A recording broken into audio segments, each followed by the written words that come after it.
Alright boys, DS2 version 2.0. This probably applies to some earlier versions. Now don't worry about that thing there. You see that nail there? We'll show you the new horseshoe button I discovered on this machine, but we're just going to look at this nail, okay? So you'll understand this better. Alright, I'm in 6.8 disc, silencer 1, speed 3. You hear that? Alright, I'm going to mash the top right button. So you get the same iron behavior, the volume just goes loud. Hear it?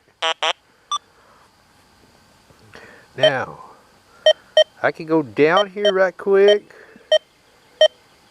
and turn iron volume to max. What does this sound like?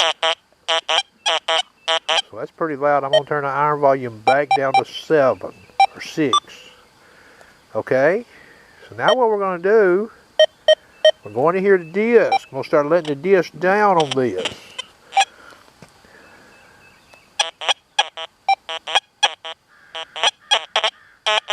Alright, you see where I'm at there, 2.4? Now that button's not in.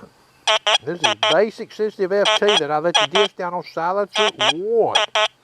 Speed 3. Now I'm going to sweep some more. You see where I'm at there? Now I'm going to hit that button right there. Listen. I'm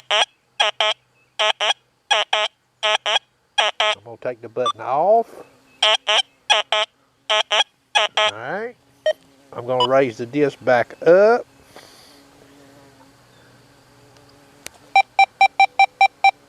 There's 6.8. Remember, I've got the volume at 6. So you hear the nail behavior in that camera. Still hear it. Now I'm going to mash that button. So we're still getting iron tone. This seems to track with a disc. Full tone juice only. For both ferrous and non-ferrous targets. Okay? Let me turn this camera off briefly. Camera back on. Same setting. Silencer 1, speed 3, sensitive FT, a 6.8 disc full tone. See that dime there? You see that nail. So you get to hear that. Okay? You see what screen I'm in there? Now I'm going to mash that top right button. Listen.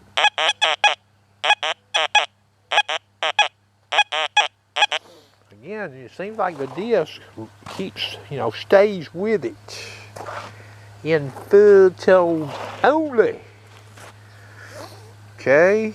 For iron and, ferrous and non-ferrous. Alright, so what this is doing is this is taking the notch out of this machine. Okay? That's the handy part about this. Same program you're running. You see my notch there, 23 to 86. I've got that nickel notch. They're on the same plane, but just to give you a little quick demo here, speed 2.5. Now this is the button not engaged. Listen. Hear that dime? So the notch is employed, no nickel. Alright, now I'm going to mash that button. Listen.